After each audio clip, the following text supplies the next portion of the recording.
নামাজ পড়তেছে, খালা বৌমা একটু ঝাড়ুটা খুঁজতেছে, নামাজের মধ্যে দেখাই দিল ওই যে ওই দিকে আছে ঝাড়ুটা, ওই দিকে 4-5 জন মহিলা এক জায়গায় বসছে, হয়তো থালা বাসন মাজতেছে।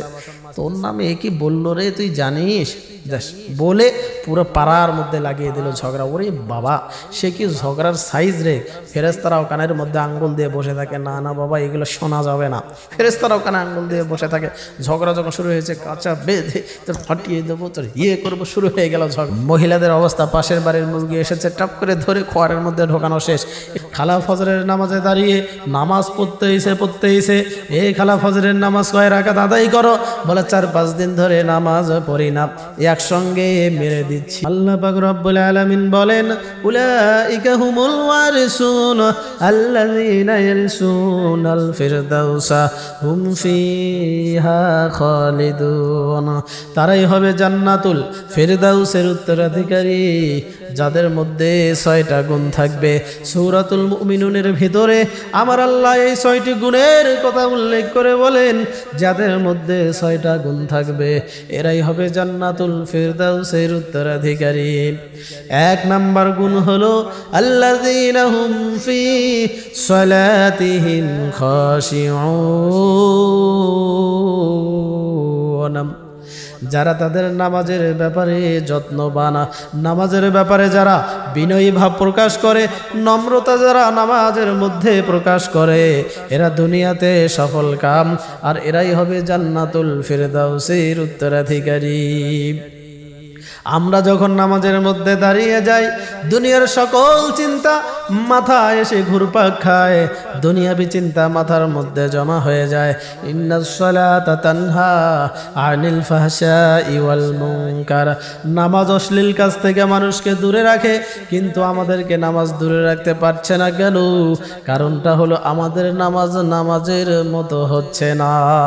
আমরা নামাজে যখন দাঁড়িয়ে যাই, ব্যবসায়ী নামাজে এসে আল্লাহু আকবার বলে দাঁড়িয়েছে, শাটার বন্ধ করলাম কিনা, দরজা বন্ধ করলাম কিনা, নামাজের হিসাব করার, নামাজের মধ্যে ব্যবসার হিসাব শুরু হয়ে গেল। সারাদিনে কত ইনকাম হয়েছে, 100 টাকার একটু গরমিল হয়েছে, ওই টাকাটা এবার নামাজের মধ্যে খোঁজা শুরু করেছে, কোন খাতার মধ্যে ঢুকলো, কোন হিসাবের মধ্যে ঢুকলো। নামাজের মধ্যে দাঁড়িয়ে মসজিদের দেয়ালে কি লেখা আছে, মসজিদে কটা বাজে, সব হিসাব চলছে নামাজের ভিতরে। নামাজের মধ্যে দাঁড়িয়ে যদি হুজুর একটু সূরা কিরাত একটু লং করে, দীর্ঘ করে, আমরা গলা খাকড় দিয়ে হুজুরকে আমরা মেসেজ দিলাম যে হুজুর সময় বেশি হয়ে যাচ্ছে, তাড়াতাড়ি রুকুতে চলে যান। তো এই যে আমাদের নামাজের ভিতরে মনোযোগ নাই, মহিলাদের অবস্থা আরও তো খারাপ। আল্লাহু আকবার, পাতিলটা একবার ঢক করে উঠেছে, নামাজের মধ্যেই বলল হুশ হুশ হুশ, বিড়াল তাড়িয়ে দিল নামাজের মধ্যে। আবার নামাজের মধ্যে দাঁড়িয়ে গেল, একটা বাচ্চা সামনে এসে দাঁড়িয়েছে, খালা বলল বাবা সামনে থেকে সর, নামাজের মধ্যে দাঁড়িয়ে আছি। এই যে নামাজের ব্যাপারে অমনোযোগী, নামাজ পড়তেছে, খালা বৌমা একটু ঝাড়ুটা খুঁজতেছে, নামাজের মধ্যে দেখাই দিল ওই যে ওই দিকে আছে ঝাড়ুটা, ওই দিকে নামাজের মধ্যেই দেখাই দিল, এটাও হচ্ছে ওইটাও হচ্ছে, নামাজে দাঁড়িয়েছে, 2 হাত দিয়ে মশা মারছে। নামাজের ব্যাপারে অমনোযোগী আমরা। নামাজের ব্যাপারে যত্নবান হতে হবে, নামাজটা নামাজের মতো হতে হবে, তাহলেই জান্নাতুল ফিরদাউসের উত্তরাধিকারী হওয়া যাবে। 2 নম্বরে আল্লাহ পাক রব্বুল আলামিন বলেন, ওয়াল্লাযীনা হুম আনিল লাগবি মুরিদুন, যারা অপ্রয়োজনীয় কথা থেকে দূরে থাকে।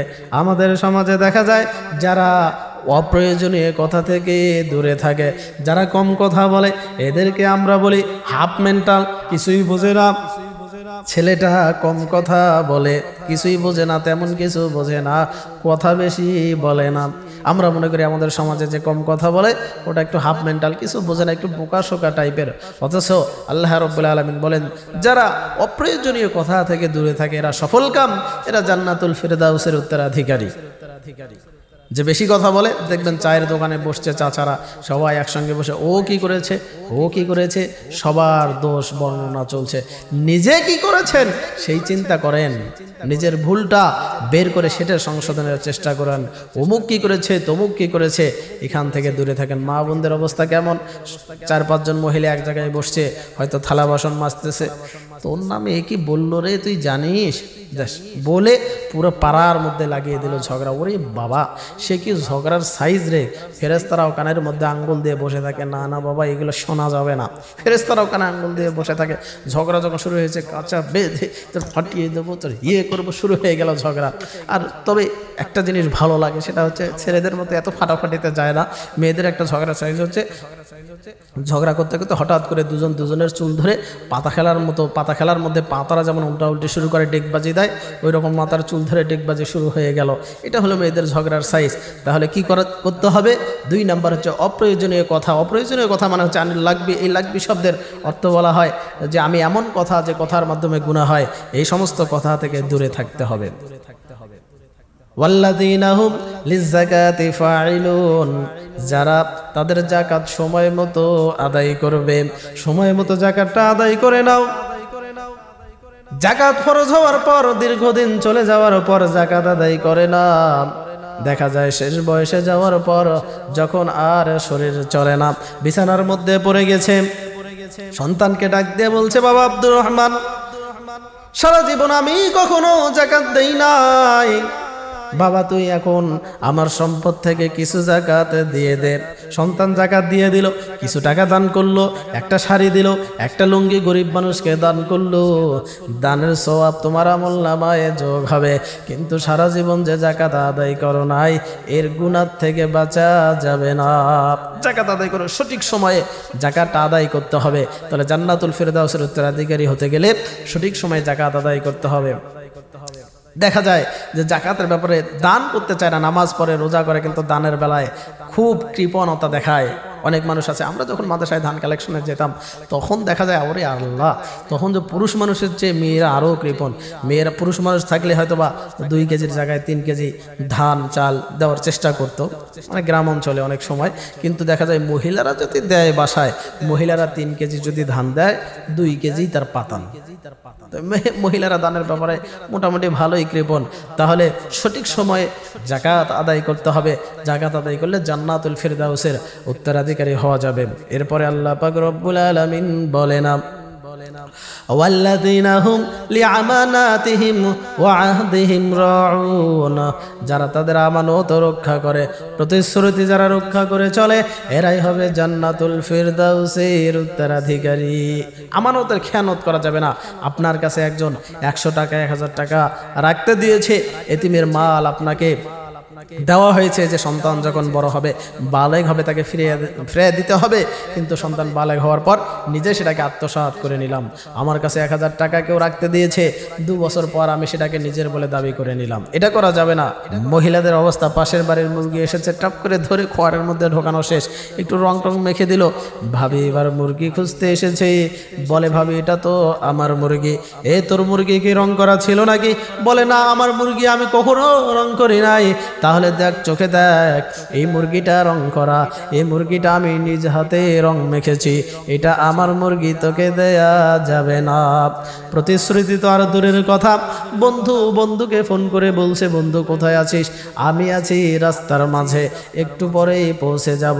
অথচ ওই শালা এখনো লেপের নিচ থেকে ওঠে নাই। মহিলাদের অবস্থা যেমন, তোমাকে ছাড়া বাঁচবই না, এ জীবন তোমার, জীবন মরণ তোমার সাথেই থাকবো, 2 দিন পরেই টাকা দেখে আরেকটার সাথে পালানো শেষ। এটাই হলো আমাদের প্রতিশ্রুতি। তাহলে ওয়াদা, প্রতিশ্রুতি এবং আমানতের খেয়ানত করা যাবে না। এই গুণ যদি থাকে তাহলে জান্নাতুল ফিরদাউসের উত্তরাধিকারী হওয়া যাবে।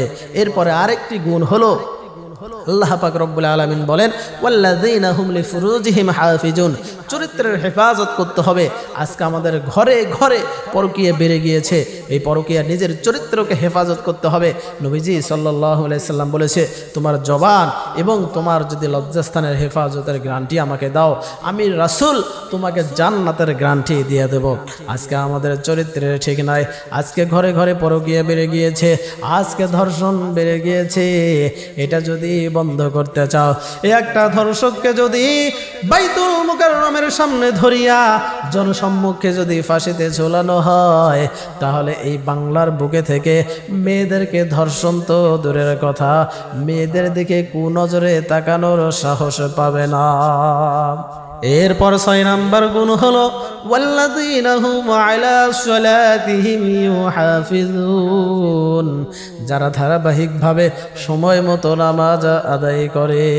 জোহরেরটা বললাম আসরের সময়, আসরেরটা পরের দিন জোহরের সময়, এইভাবে নামাজ আদায় করা যাবে না। খালা ফজরের নামাজে দাঁড়িয়ে নামাজ পড়তেইছে এই খালা ফজরের নামাজ কয় রাকাত আদায় করো, বলে 4-5 দিন ধরে নামাজ পড়ি না, একসঙ্গে মেরে দিচ্ছি।